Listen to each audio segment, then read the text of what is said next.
नमस्कार बच्चों। तो आज हम लोग देखने वाले हैं SC. Verma chapter number 8 question number 38 का सॉल्यूशन। 38 में क्या बोला है बेटा, ये a uniform chain of mass m length l overhangs A table, है ना। तो एक टेबल मैं यहाँ पे बना ले रहा हूँ और ये क्या बोल रहा है, ओवरहैंग कर रहा है with its 2/3 part on the table. इसका मतलब ये हुआ कि 2/3 पार्ट जो है वो टेबल पे ही है, ठीक है। 2/3 पार्ट जो है टेबल पे ही है, ये मान लेता हूँ मैं, पूरा 2/3 पार्ट है। तो बाकी कितना बचा, 1/3 पार्ट जो है वो नीचे लटका हुआ है, ठीक है। तो ये मान लेता हूँ 1/3 पार्ट है। इसका मतलब हो गया कि ये जो लेंथ हो गया आपका 2l/3 हो गया टेबल पे। तो ये जो लेंथ हो गया l/3 नीचे लटका हुआ है। अब आपसे क्या बोला है, find the work done by a person to put the hanging part back on the table. तो पर्सन है कोई, है ना, इसको क्या कर रहा है, इसको मान लो खींच रहा है ना, या कैसे भी तरह किसी भी तरीके से इसको क्या करना चाहता है, ये जो हैंगिंग पार्ट है इसको वापस से ऊपर लाना चाहता है ना, किसी भी तरीके से। तो आपको क्या बताना है, उसके चलते वर्क डन कितना होगा। तो यहाँ पे देखते हैं सिचुएशन यहाँ पे किस तरह से हम लोग कर सकते हैं। तो एक तो देखिए ये वाला पोर्शन को ही हमको लाना है ऊपर की तरफ। अब चूंकि फ्रिक्शन वगैरह दिया नहीं है तो हम लोग म्यू की वैल्यू क्या ले लेंगे, 0, ठीक है। तो यहाँ पे ये जो पोर्शन है, ये वाले पोर्शन को अब धीरे धीरे, यहाँ पे कुछ मेंशन नहीं किया तो इसलिए काइनेटिक एनर्जी मैं इम्पार्ट नहीं कर रहा यहाँ पे, है ना। तो यहाँ पे जो ये जो चेन है यहाँ पे जो टेबल पे, इसको ले जाने में कोई भी वर्क डन करने की ज़रूरत नहीं है, अगर क्या है फ्रिक्शन क्या है, 0 है। क्योंकि आप जानते हो कि अगर फ्रिक्शन नहीं होगा, फ्रिक्शन नहीं होगा तो आप बहुत ही नेग्लिजिबल फोर्स के साथ, मतलब लगभग 0 फोर्स के साथ इसको क्या कर सकते हो, आराम से मूव करा सकते हो। तो जब फोर्स की वैल्यू ही 0 हो जाएगी तो वर्क डन की वैल्यू भी क्या हो जाएगी, 0 हो जाएगी, ठीक है। तो ये वाले पार्ट पे कोई भी वर्क डन नहीं होगा, वर्क डन सिर्फ किस पे होगा, नीचे वाले पार्ट पे ही होगा। अब देखते हैं यहाँ पे क्या होगा, क्या हम पूरे को एक साथ ऊपर ला सकते हैं। तो अब देखिए कि सिचुएशन क्या होता था पहले, कि अगर कोई एक छोटा सा पार्ट है ना, और इसको एच हाइट पे ले जाना है, तो वर्क डन हमको मतलब पोटेंशियल एनर्जी जो हम लोग लिखते थे कितना से चेंज हो जाता था इसकी, एम जी एस से। या हम लोग work done by M G अगर निकालना चाहते थे तो work done by M G कितना आता था, तो answer is minus M G H आता था, क्योंकि फोर्स नीचे लग रहा है और डिस्प्लेसमेंट किधर हो रहा है, ऊपर की तरफ। तो work done by M G कितना होता था, माइनस एम जी एच। अब सोचो उसी तरह से यहाँ पे सोचो कि सबको ऊपर ले जाना है, मगर सोचो क्या सबको सेम हाइट से ऊपर ले जाना है या अलग अलग हाइट से। सोचो नीचे वाला, जो सबसे नीचे वाला जो बॉटम वाला पार्ट है, उसको l/3 ऊपर ले जाएंगे तब ये ऊपर जाएगा। सोचो जो यहाँ वाला पार्ट है, ये वाला जो पार्ट है, इसको और भी कम ले जाना पड़ेगा ऊपर, इसको और भी कम ले जाना पड़ेगा ऊपर, मतलब सबको अलग अलग डिस्टेंस से ऊपर ले जाना पड़ेगा। तो अब यहाँ पे सिचुएशन को कैसे डील करना चाहिए, है ना, क्योंकि यहाँ पे कंटिन्यूअस मास डिस्ट्रीब्यूशन है यहाँ पे, है ना। जबकि इसके पहले जो हम लोग अभी तक सिचुएशन देखे थे वो किसके लिए देखे थे, पॉइंट मास के लिए देखे थे हम लोग, इस तरह से डिफाइन करते हैं। तो यहाँ पे आपको क्या करना पड़ेगा, इंटीग्रेशन मेथड से करना पड़ेगा। कुछ शॉर्टकट भी है वो भी हम लोग देखेंगे। तो पहले हम लोग क्या करते हैं, ओरिजिनल मेथड से हम लोग करने की कोशिश करते हैं, उसके बाद हम लोग शॉर्टकट भी देखेंगे।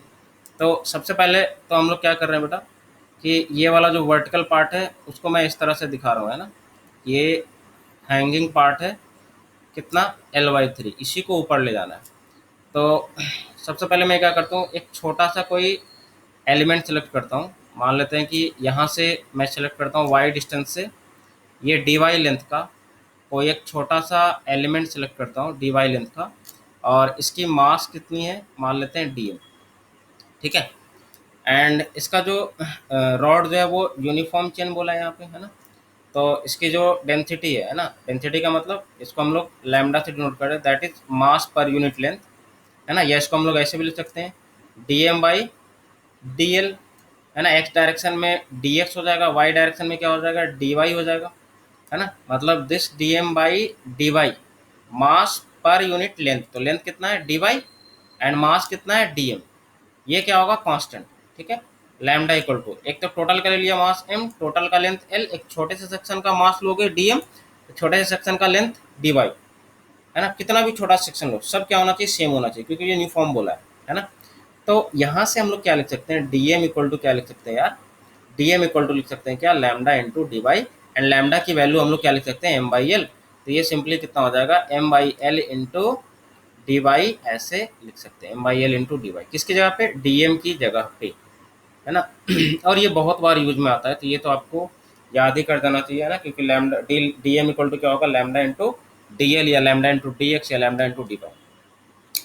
अब सोचो कि इस वाले पार्ट को, इस छोटे से पार्ट पे फोकस करो, इस छोटे से पार्ट को हमको कहाँ पहुँचाना है, सारी चीज़ों को भूल जाओ, अब बस ये छोटे से पार्ट पे फोकस करो।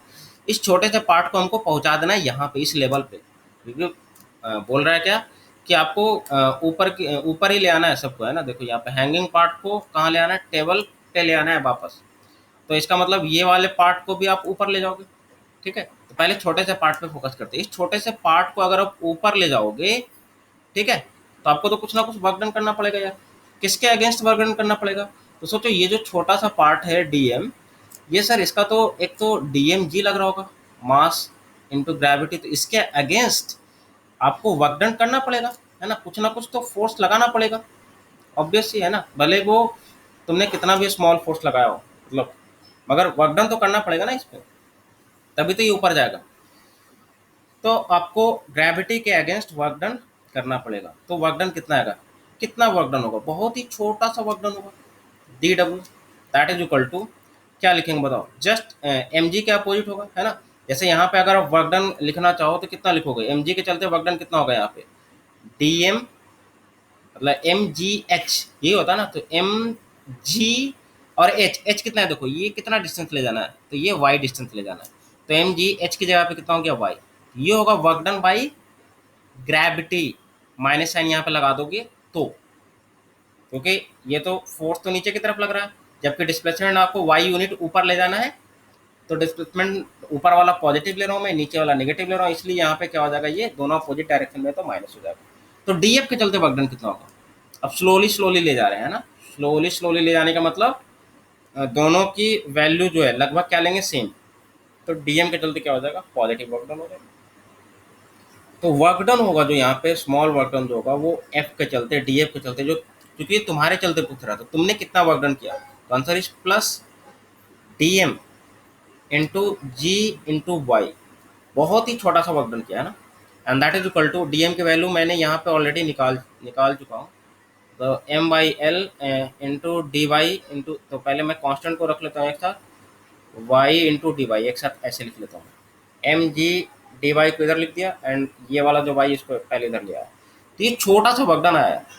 अब सोचो ये तो आपने छोटा सा पार्ट को ले आया, आपको इसी तरह से बहुत सारे पार्ट को ले जाना है ऊपर, तो क्या करना चाहिए, इस तरह की सिचुएशन से निपटने के लिए सर हमको इंटीग्रेशन करना चाहिए, इंटीग्रेशन करेंगे तभी वो टोटल आएगा, ठीक है।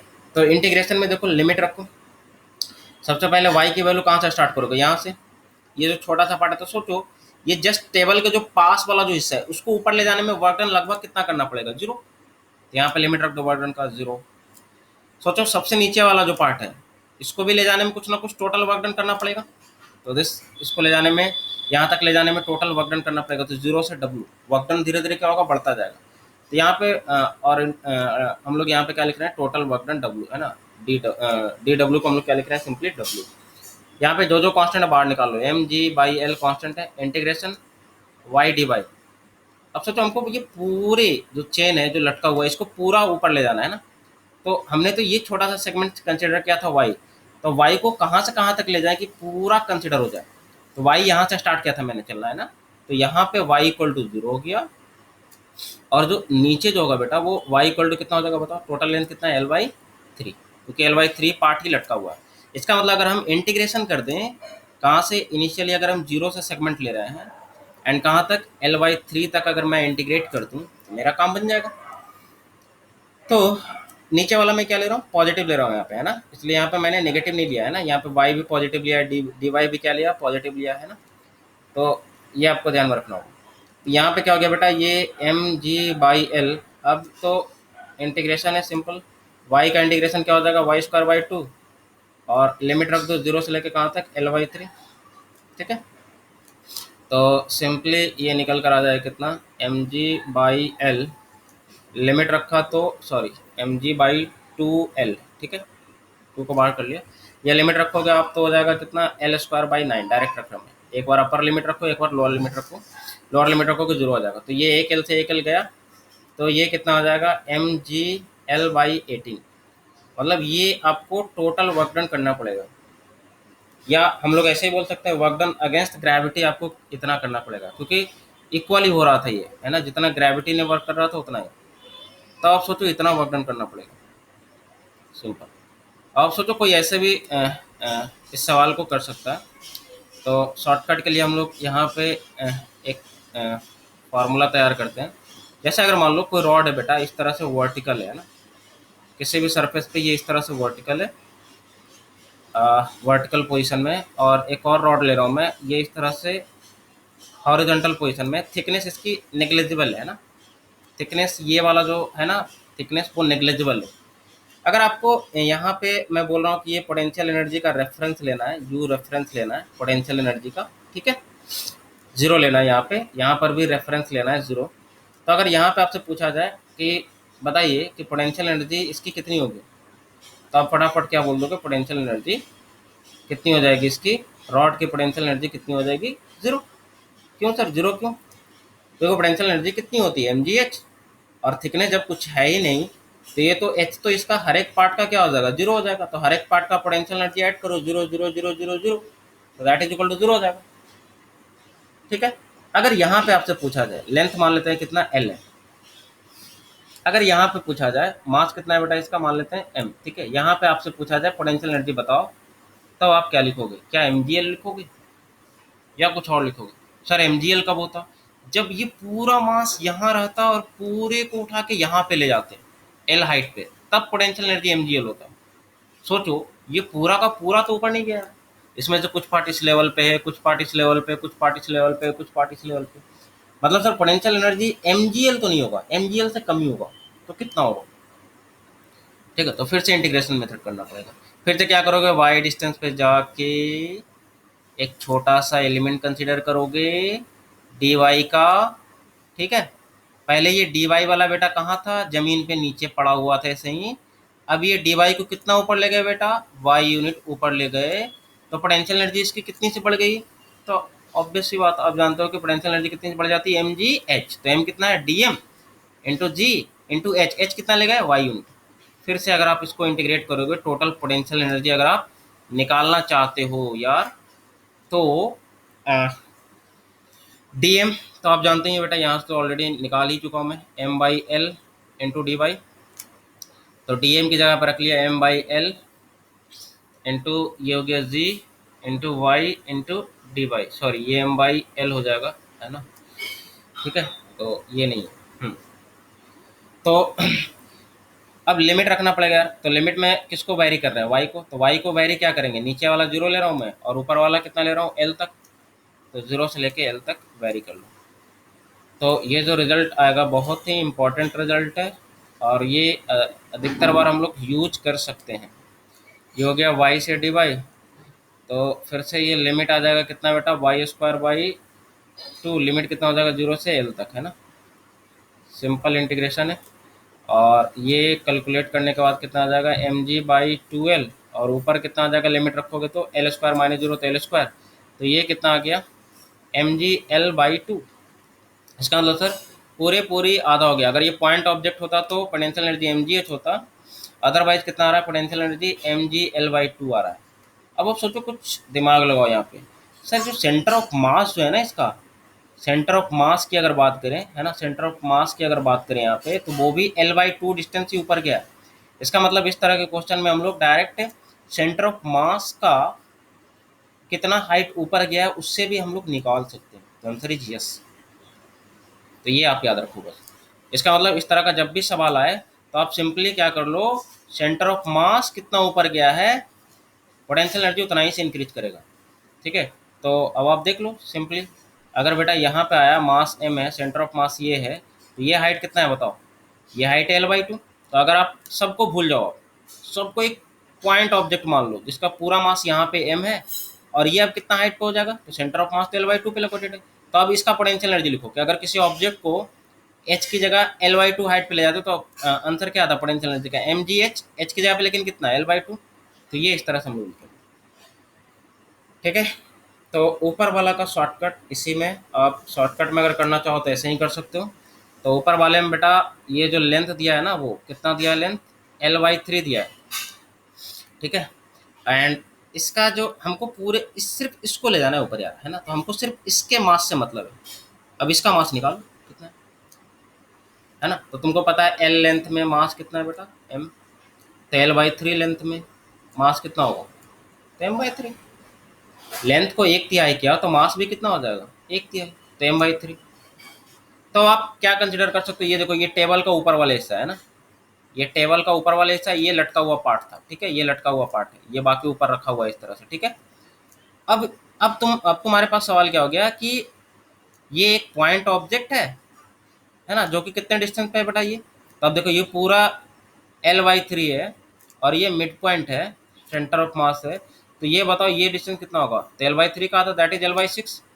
और इसका मास कितना तुम्हारे पास पता है m/3। तो सोचो m/3 को यहाँ पे ले जाना है हमको, तो सोचो कितना वर्क डन करना पड़ेगा, या पोटेंशियल एनर्जी कितना चेंज करना पड़ेगा। तो answer is sir mgh, simple.